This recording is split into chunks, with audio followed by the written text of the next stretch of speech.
اعوذ باللہ من الشیطان الرجیم بسم اللہ الرحمن الرحیم قال رسول اللہ لفاطمۃ یا بنی ان اللہ اشرف علی الدنیا فاختارنی علی رجال العالمین ثم اطلع ثانیۃ فاختار زوجک علی رجال العالمین ثم اطلع ثالثۃ فاختارک علی نساء العالمین۔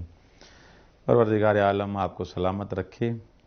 ہمارے لیکچر اور دروس جناب سیدہ امیر المؤمنین کی نگاہ میں چل رہے تھے۔ آج ہمارا یہ 8واں درس ہے۔ آج ہم یہ بیان کریں گے کہ خداوند متعال نے رسول خدا کو، امیر المؤمنین کو، جناب سیدہ کو، حسنین کریمین کو انتخاب کیا پوری دنیا میں سے۔ یعنی اگر باشرافت اور باکرامت ترین اگر افراد ہیں دنیا میں، سب سے بہتر رسول خدا، اس کے بعد مولا علی، جناب سیدہ اور حسنین کریمین ہیں بالترتیب۔ تو اس کے لیے آپ سب تو جانتے ہیں کہ رسول خدا کائنات میں سب سے افضل ہیں، اس کے بعد نفس رسول مولا علی اور جناب سیدہ اور ان کے بعد حسنین کریمین۔ لیکن اگر اس بات کو مستند کیا جائے، اگر اس بات کو روایات سے بیان کیا جائے تو بالآخر قلوب کو انسان منور کرے اور بات جو ہے یقینی ہو جاتی ہے۔ مولا علی فرماتے ہیں کہ رسول خدا نے فرمایا اپنی بیٹی فاطمہ کو، یا بنی، اے میری بیٹی، اللہ نے جب دنیا کی طرف توجہ کی، اس پوری کائنات میں سے اشرف علی الدنیا فاختارنی علی رجال العالمین، پورے عالمین کے لوگوں میں سے مجھ رسول کا انتخاب کیا۔ ثم اطلع ثانیۃ، دوسری دفعہ جب اس دنیا کی طرف خدا نے توجہ کی تو آپ کے ہمسر، آپ کے شوہر علی علیہ الصلاۃ والسلام کا انتخاب کیا۔ ثم اطلع ثالثۃ، جب تیسری دفعہ خدا کی نگاہ اس دنیا پہ پڑی، فاختارک علی نساء العالمین، تو پروردگار عالم نے، اے میری بیٹی، آپ کو تمام عالمین کی خواتین اور عورتوں پر آپ کو برتری دی، ان سے منتخب کیا۔ ثم اطلع الرابعہ، جب چوتھی دفعہ اللہ نے توجہ کی دنیا کی طرف، فاختار ابنئی کے علی شباب العالمین، تو آپ کے دونوں فرزندوں یعنی حسن اور حسین کو تمام عالمین کے شباب اور جوانوں پر منتخب کیا اور ان کو برتری عطا کی۔ اچھا، یہ روایت امیر المؤمنین سے نقل ہوئی ہے جو کشف الغمہ کے جلد نمبر 1 صفحہ نمبر 465، تفسیر قمی جلد نمبر 2 صفحہ نمبر 336، بشارت المصطفیٰ صفحہ نمبر 246 مراجعہ کر سکتے ہیں۔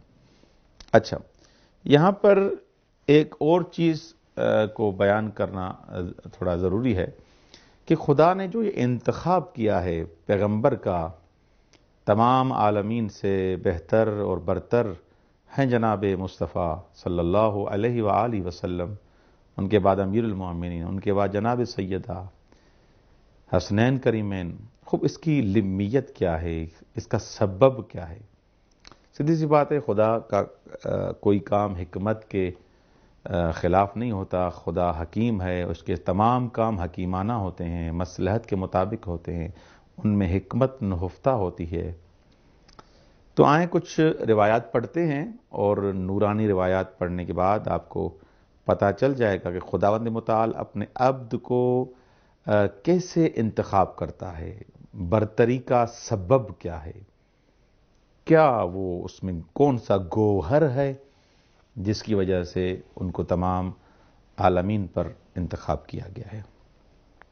اصول کافی میں ایک روایت ہے امام صادق علیہ الصلاۃ والسلام سے، جلد نمبر 2 صفحہ نمبر 123، اسی طرح جواہر النیہ صفحہ نمبر 131 اور علل الشرائع جلد نمبر 1 صفحہ نمبر 57 کتابوں میں یہ روایت ہے، میں پڑھتا ہوں اور آپ خود توجہ کیجئے گا کہ اللہ کے انتخاب کا سبب اور فلسفہ کیا ہے۔ اوحى اللہ عز وجل الی موسیٰ یا موسیٰ اتدری لما اصطفیتک بکلامی، اللہ نے حضرت موسیٰ کی طرف وحی کی، موسیٰ جانتے ہو میں نے تمہیں اپنا ہم کلام کیوں بنایا، سارے لوگوں میں سے تمہارے ساتھ کلام کرنے کے لیے میں نے تمہیں کیوں انتخاب کیا، دون خلقی، دوسری مخلوقات میں سے فقط تمہیں میں نے انتخاب کیا۔ قال یا رب ولم ذاک، پروردگار آپ بھی بتائیں کیوں انتخاب کیا میرا۔ قال فاوحى اللہ تبارک وتعالی الیہ یا موسیٰ انی قلبت عبادی ظہرا لبطن، اے موسیٰ میں نے تمام لوگوں کو دیکھا، ان کا ظاہر بھی ان کا باطن بھی، سب کو دیکھا۔ فلم اجد فیہم احدا اضل لی نفسا منک یا موسیٰ، اے موسیٰ جب سب لوگوں سب بندوں کی طرف میں نے نگاہ کی، ان کے ظاہر اور باطن کو دیکھا، تو آپ سے زیادہ خاضع تر متواضع کوئی بھی نہیں تھا۔ آپ زیادہ خاضع تھے، آپ زیادہ متواضع تھے، آپ میں فروتنی زیادہ تھی۔ یا موسیٰ انک اذا صلیت وضعت خدک علی التراب، اے موسیٰ جب آپ نے نماز پڑھی یا جب نماز پڑھتے ہیں اپنے رخسار کو آپ مٹی پہ رکھتے ہیں، اس خضوع، اس خشوع، اس فروتنی کی وجہ سے آپ کو انتخاب کیا۔ اس روایت سے کم از کم یہ سمجھ میں آتا ہے جتنا انسان جھکا ہوا ہوگا، متواضع ہوگا، جتنا انسان تکبر سے دور ہوگا، اتنا خدا کا زیادہ محبوب بنتا ہے۔ بالکل ان باتوں کے خلاف کہ میرے پاس بڑی گاڑی ہوگی، میں متکبرانہ لہجے سے بولوں گا، متکبرانہ طریقے سے لوگوں کے ساتھ پیش آؤں گا تو میرا مقام بڑھ جائے گا۔ لوگوں کے پاس مقام بڑھے نہ بڑھے، خوب اس کے ساتھ میں بحث نہیں کر رہا، لیکن یہ یقینی بات ہے کہ خدا کے ہاں اس کا مقام گر جائے گا، لیکن وہ شخص جو فروتن ہے، جو متواضع ہے، اس کا مقام بلند و بالا ہے۔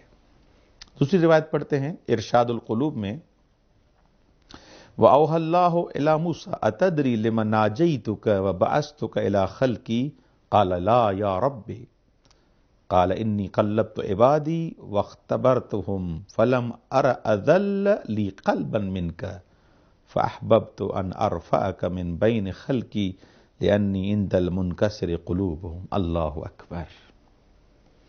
یہ روایت ملاحظہ فرمائیں ارشاد القلوب کے جلد نمبر 1 صفحہ نمبر 115 اس روایت میں ہے کہ اللہ نے وحی کی موسیٰ کی طرف، اے موسیٰ جانتے ہو تمہیں مناجات کے لیے میں نے کیوں منتخب کیا، تم سے بات کرنے کے لیے تم کو میں نے کیوں منتخب کیا ساری مخلوقات میں سے۔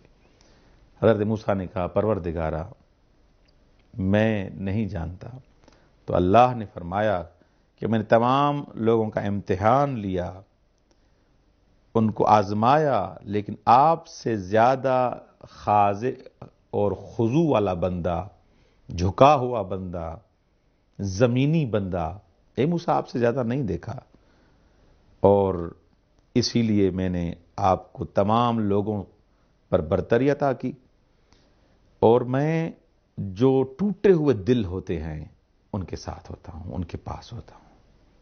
متکبر بڑے لوگ ایسی ویسی فخر و مباحات میں جو مبتلا ہوتے ہیں، جو خدا سے دور ہوتے ہیں، جو جھکے ہوئے نہیں ہوتے، ان سے میں دور ہوں، لیکن جن کے دل ٹوٹے ہوئے ہوتے ہیں، جو متوجہ ہوتے ہیں خدا کی طرف، میں ان کے ساتھ ہوتا ہوں۔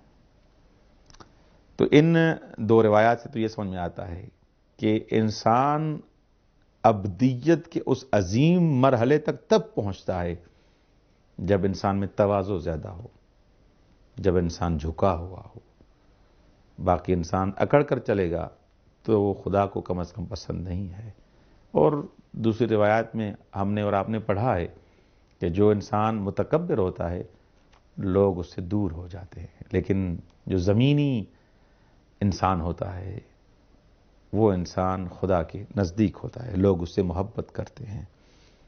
تو ایک سبب انتخاب کا وہ یہی ہے۔ تو ان دو روایت پڑھنے کا مطلب یہ تھا کہ جناب سیدہ اہل بیت علیہ السلام کا انتخاب بھی ایسے کہا جا سکتا ہے کہ اسی وجہ سے ہے کہ ان سے بڑا کوئی عبد نہیں تھا، رسول خدا سے کوئی بڑا عابد نہیں تھا۔ وہ اپنے غلاموں کے ساتھ بھی ایسے بیٹھتے تھے جیسے وہ خود غلام ہیں۔ یمشی مشیت العبد یجلس جلست العبد، بیٹھے ہوتے تھے اپنے غلاموں کے ساتھ لیکن کسی کو پتہ نہیں چلتا تھا۔ یہی سبب ہے جو ان کو عالمین میں سے عظیم رہنما کے حساب سے منتخب کیا گیا، ان کی بیٹی کو ان کی عبادت، ان کے خلوص، ان کی تواضع کی وجہ سے۔ پروردگار متعال سے دعا ہے کہ ہمیں اہل بیت علیہ السلام کی سیرت پہ چلنے کی توفیق عنایت فرمائے۔ السلام علیکم ورحمۃ اللہ وبرکاتہ۔